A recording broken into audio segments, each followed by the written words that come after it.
Hello, you are watching Open Horn of Africa, our weekly program Invest in Ethiopia. Today, we are going to discuss investment relationship between Ethiopia and Qatari, as well as investment opportunities and challenges in Ethiopia. I joined by Ambassador of Ethiopia to Qatar, Ambassador Feyisel Aliyyi. Thank you for joining us, Ambassador. Thank you so much for having me, Ricardo. Let me begin with the relationship between Ethiopia and Qatar. Would you tell us about it a little bit? Thank you, Ricardo. Our relationship, relationship between Ethiopia and Qatar dated back to 1995.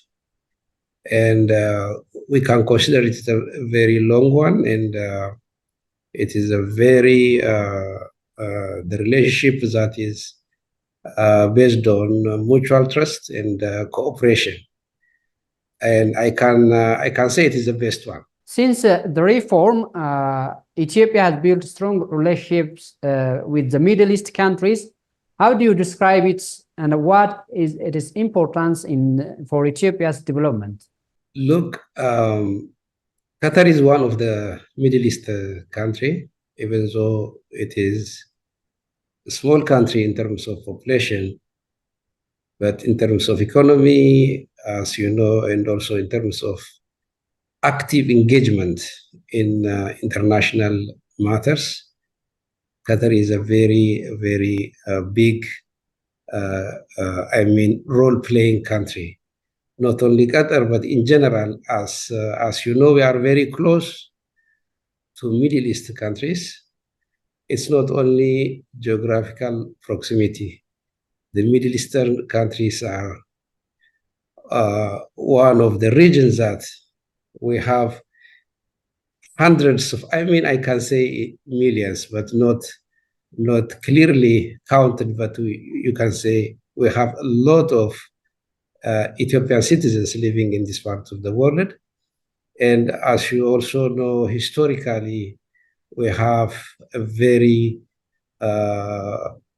big and very impactful people-to-people relationship. And also we have a very big history when it comes to religious connectivity.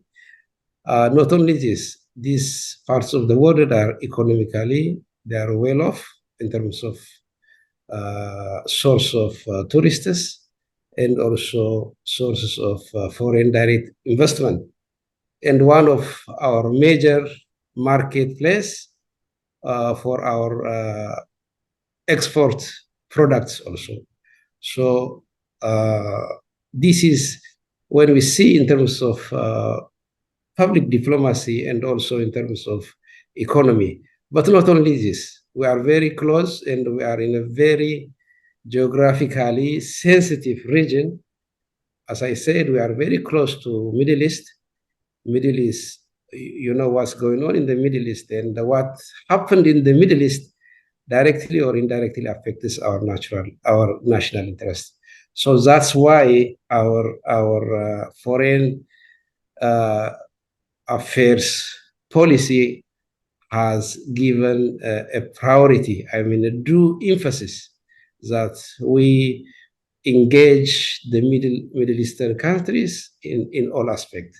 So the reforms that has been undertaken by our government gave a very due emphasis so that we closely and mutually, and on the basis of mutual respect and on sincere and collaboration, we are engaging these parts of the world. And I think we are, by doing this, our policy is very, we are right, and we are also benefiting out of it. Well, His Excellency Prime Minister Dr. Abiy Ahmed has visited Doha in 2019. What change have you observed after the official visit of the Premier? And how do you see the current bilateral engagements of the two countries? Our Prime Minister, His Excellency Dr. Abiy Ahmed, made a very historic visit, during which most of other countries cut their relationship under the influence of the blockading countries. That was the historic visit, and it was considered by the Qatari side as something that is very important and something that has happened during the challenging time. Our Prime Minister's visit that time has two messages. One is the brotherly advice to the Qatari side that the Qatar has to take a step forward to bring peace between its neighboring countries, because these countries, they share people, they share culture, they are almost the same people, the same family. So that the leadership, His Highness the Amir of Qatar, I mean, they had a very sincere discussion that the Qatar has to really very proactively work towards bringing the relation to the normalcy. The second message was that Ethiopia is changing, obviously, and we are taking off in terms of economy, and we need the Qatari investments in Ethiopia. And because of the conducive investment climate, we are also, His Excellency is also advising the Qatari side to invest, to really present in Ethiopia while our economy is taking off. So based on that historic visit, so far we are witnessing really a very fruitful diplomatic engagement.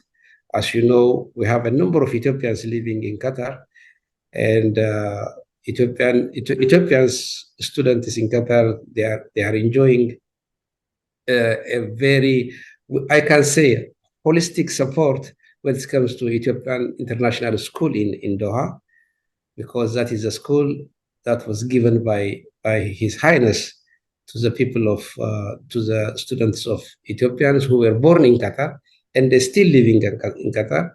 So that's one of it. And we have a number of really tangible collaborations after the visit. Thank you. The Qatari Ethiopian Technical Committee was established and holds periodic meetings to exchange views on common opportunities for cooperation in the sector of agriculture, culture, tourism, mining, and power. How is your embassy supporting this committee right now? Yes, as I said, we have periodic political consultation. The two countries, they review their diplomatic engagement in areas of investment, in areas of education, culture, tourism, and also including, by the way, the military cooperations.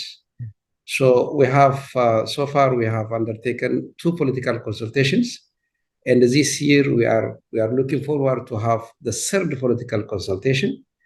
And this political consultation really reviews the overall bilateral and multilateral cooperation between the state of Qatar and Ethiopia, because we cooperate not only on bilateral level, the two countries also cooperate on regional issues and also on global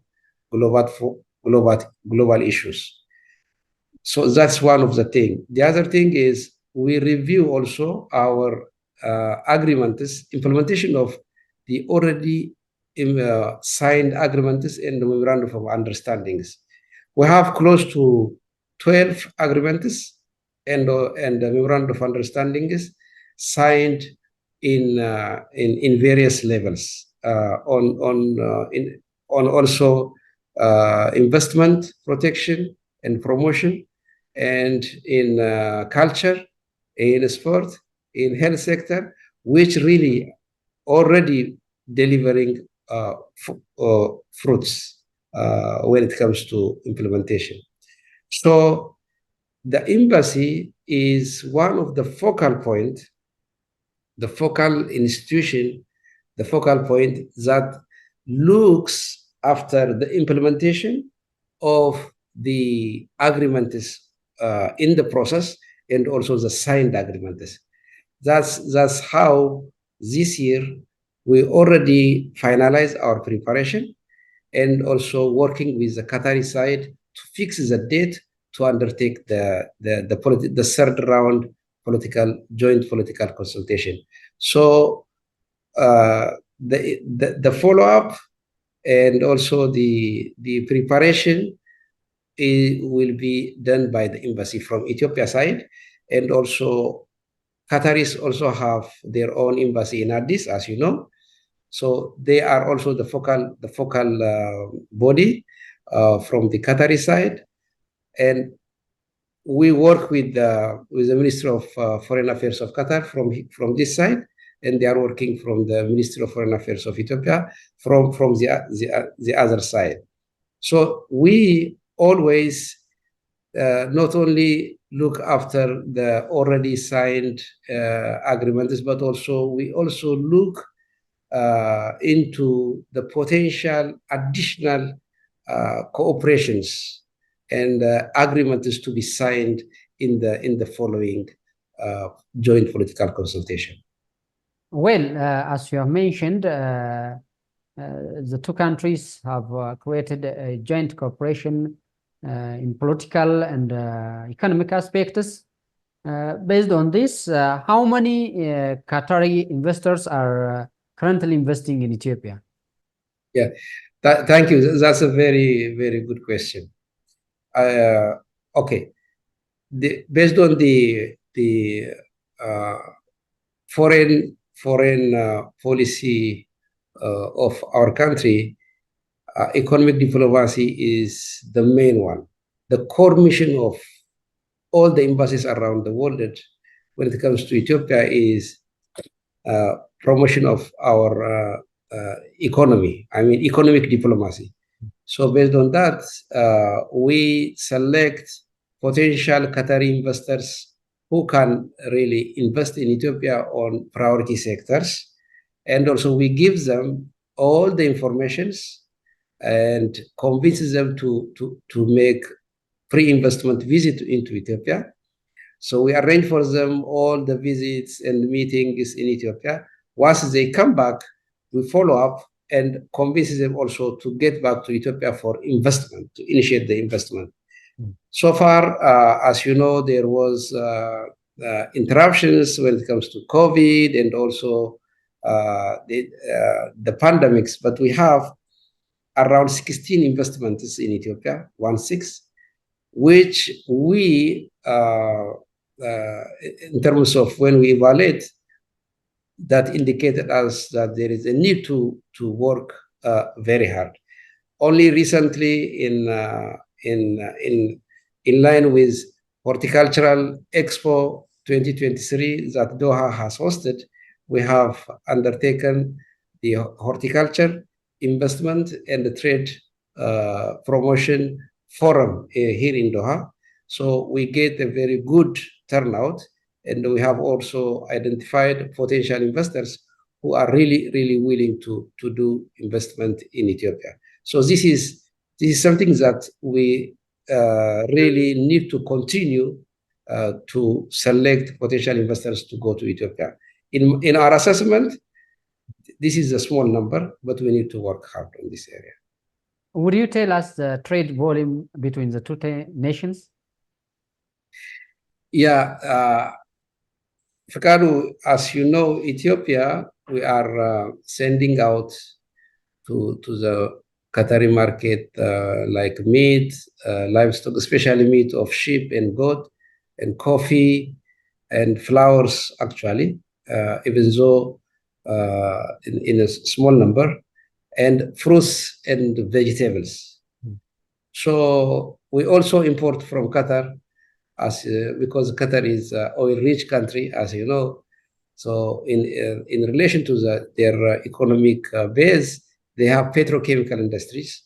So we are importing also to Ethiopia with the petrochemical products. So in general, our trade volume reached close to 10 million US dollar. And it is because Qatar is a small country, and the trade volume is actually in their favor, because we are importing petrochemical products to Ethiopia. So our trade balance, in total, our trade volume is 10 million, as I said, but there is a room also to increase. That's why, as I said, we participated in Qatar Expo 2023, Horticultural Expo 2023, on which we showcase our horticultural products to almost more than, I think, 80 countries, participating countries, and also with to the potential traders of horticultural products. What was their interest on the expo you have organized and participated on? The expo is one of the first expo that was organized in the Middle East. Qatar has took the initiative of hosting it, and not only Ethiopia, close to 80 countries, 80 different countries, they showcase their horticultural products. And Ethiopia is one of the participating countries. And as you see, we exclusively showcase our horticultural products. And we have every types of horticultural products to showcase at the Expo 2023 Doha. And we did that. This expo is going to last for 6 months, and we are going to showcase all our products during this time frame. And in between, we'll have also an opportunity to show our tourism potentials and the tourism destinations for the potential Qatari tourists, and also tour operators and the travel agents in the country. So we have showcase already. We present very fresh cut flowers. We present the strawberries, bananas, avocados. As you know, we because of the green legacy of our Prime Minister, we have a number of products when it comes to avocado. Ethiopian avocado is one of the best in terms of quality. So we are penetrating the market, Qatar market, with our avocado product. And coffee, Ethiopian coffee is one of the best. And we are selecting the niche market for Ethiopian coffee. As you know, the Qataris, they have a very good purchasing power, almost all Qataris. So they need the best quality when it comes to avocado. They need the best quality when it comes to banana. They need the best quality when it comes to coffee. So we have the comparative advantage with our agricultural products, because it is organic one and also the best one. So the only thing is promoting our product based on the available platforms to promote our products in the country. Well, while discussing with the State Minister of Foreign Affairs, Ambassador Mzgano Arga, just a month or so ago, the Deputy Head of Mission of the State of Qatar to Ethiopia, Jamal Al-Awani, said Qatar attaches great importance of its wide-ranging relations with Ethiopia. What are these wide-ranging relations, and what is your embassy doing to maintain this relationship? The relationship between Ethiopia and Qatar based on trust, mutual trust, and not only bilaterally, but we consult each other on regional issues. And beyond the regional issues, also we cooperate on the international forums. So whenever they have, a candidate for an organization, they ask our support, and we support them. And also, whenever we have a candidate for one international organization, we ask for their vote, and they give a vote to us. So anytime on regional and international affairs, we work closely with each other. That's why our relation is not only bilateral, but it is, regional and also at international and multinational level. As you know, Ethiopia is undertaking a homegrown economic reforms. How much this reform supports you in promoting and attracting investors to Ethiopia? Oh, very much. By the way, it supports us very much. This is one of the tools that we when we approach a foreign company whom we think will invest in Ethiopia.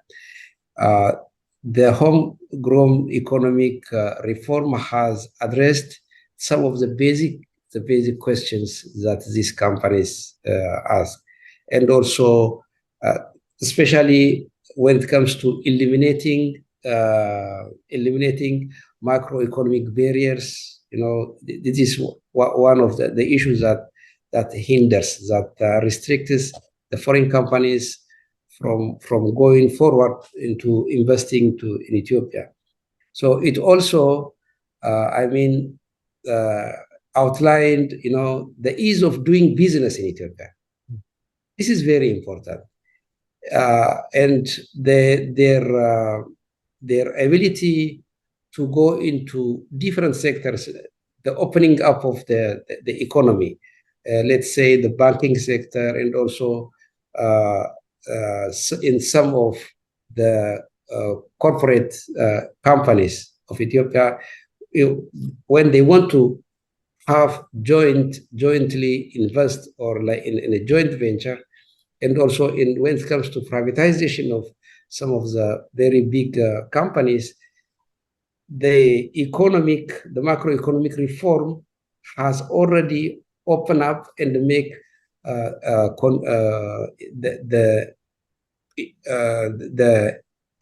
investment, the business, all sorts of related issues conducive. That's why for us, when we promote our investment opportunities in Ethiopia, what comes after investment is a business, is a trade. So everything in relation with these issues is a concern, is pretty much a concern for one investors to come into Ethiopia and invest.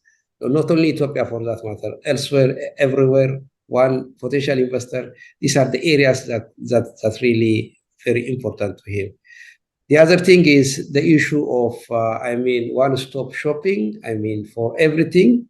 And the bureaucracy has to be very, very supportive.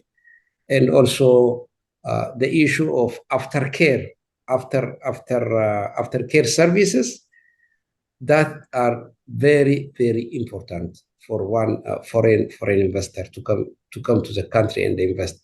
So in general, the homegrown economic reform not only give the venue for domestic investors, but also for the foreign direct investors, for foreign direct investment. It gives it addressed some of their concerns, basic concerns. So that's why it is really very much helping the foreign investors to consider Ethiopia as their investment destination. Good. Ethiopia has also built many industrial parks across the country. What is the role of expanding industrial parks in attracting both domestic and foreign investors? No, it has a lot of advantages, by the way, benefits. As you know, industrial parks are you just plug in and run.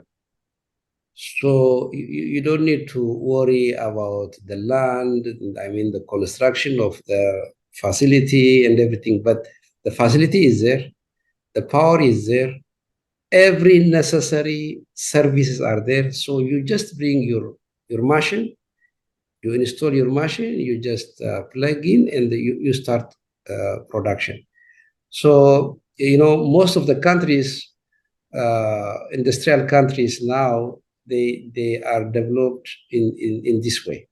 That's why government of Ethiopia really invest in industrial parks, and that's why now we can see a lot of industrial parks are almost full now, because it shortens the time to go into the production, and also it eliminates all the bureaucratic hurdles in between this. So by doing this, the return on your investment will be very quick. So that's why our strategy of industrial park development is the best strategy, and it is really giving. It is very useful. That's why we are encouraging the foreign investors to consider industrial parks for their quick investment, and it's very important because of that. As you have mentioned earlier, many Ethiopian diaspora are living in Qatar.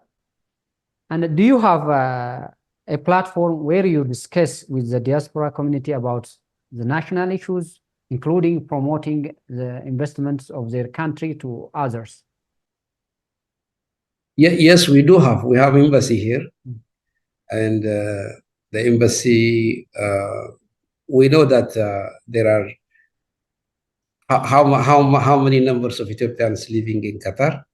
By the way, I'm covering not only Qatar, actually Iran and also Yemen. Sure. But specifically, when you ask about Qatar, we know there are close to 30,000 Ethiopians. 30,000 Ethiopians. So we have organized them. I mean, we have a lot of, community organizations. We have Ethiopian community organizations, the umbrella one, and we have also development regional, development associations when it comes to regions. So we always we have a platform to come together and to brief and have a candid discussion with Ethiopians, and we always brief them on the current situation of Ethiopia, and they are always at the forefront when it comes to the national call, like supporting and also investing in their home country. Finally, if you have any message to add before concluding our discussion, you are welcome. Fakadu, thank you so much for giving me this opportunity. That is, I really want to thank you, and I hope you will continue engaging. Ethiopian missions abroad. Sure. And my message is not only Qatar, but the Gulf country in general. We have millions of Ethiopians living in these parts of the world. And as you know, the Red Sea area, especially the eastern part, is where the Gulf countries are located. And all these Middle East areas is actually in a very,